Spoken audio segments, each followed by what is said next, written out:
Be ready for dictation. Start. It has been observed by planners and demographers that beyond an optimum level of urbanization, the rate of depletion of the surrounding hinterland becomes faster, eventually causing decay in urbanization and urban poverty. Hence, to sustain urbanization, it is required that it must be kept within the optimal limits. It has been observed that unequal distribution of population results in unequal distribution of resources are fast concentrating in the urban clusters. The urbanization in these countries has been faster than the rate of industrialization. It is more due to rising concentration of population. This has led to urban poverty, social tension, and crime. Unfortunately, when industrialized countries are giving up the large city norms, the developing countries are still continuing on the same trend. By 1990, 18 out of 24 largest cities of the world were in these countries. During the International Conference on Population and Development in 1994, it was apparent that there was greater realization among the developing countries about the interrelationship between the population and development. Low levels of technological progress coupled with rapid population growth was placing immense strain on the social and economic programs. There was unanimity on the issue that population growth must be balanced with sustainable socio-economic development and the regenerative capacity of the natural environment. It must be realized that the present generation of man is the trustee of entire biodiversity. We are also the custodians of the interests of future generations. Our teeming numbers can grow only at the cost of delicate balance in nature. A future increase in our numbers will encroach greatly upon the chances of our future generations. It is observed that persistent widespread poverty and serious social inequalities do influence population growth and its distribution.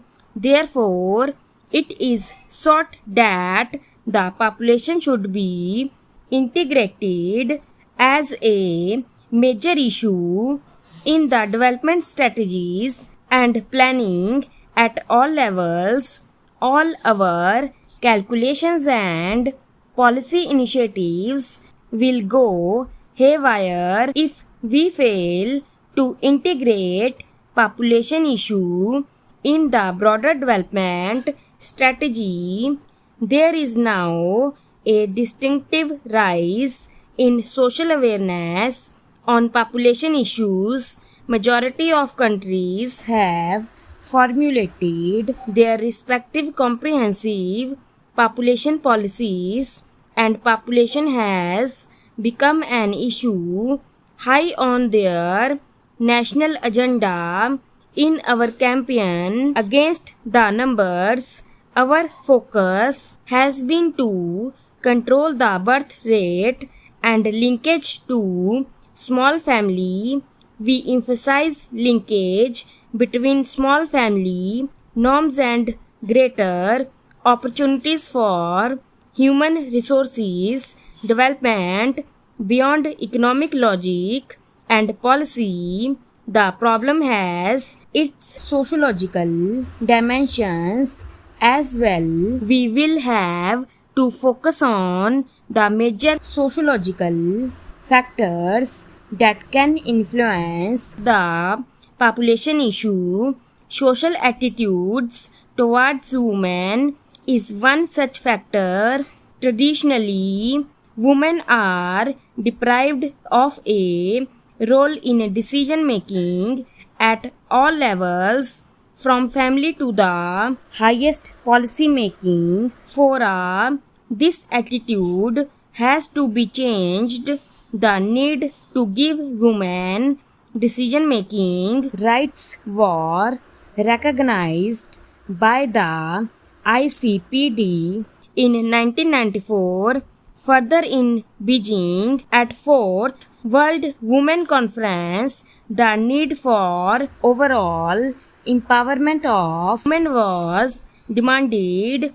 That includes education, health, employment opportunities, political and economic empowerment. All these areas have remained relegated to background for centuries. We have charged our family planning programs to more comprehensive family welfare programs on similar lines. I think more focused approach to women's empowerment is also required to supplement our policy initiatives in population stabilization. Achieving equality between men and women is an accepted global norms, and such a commitment by itself is a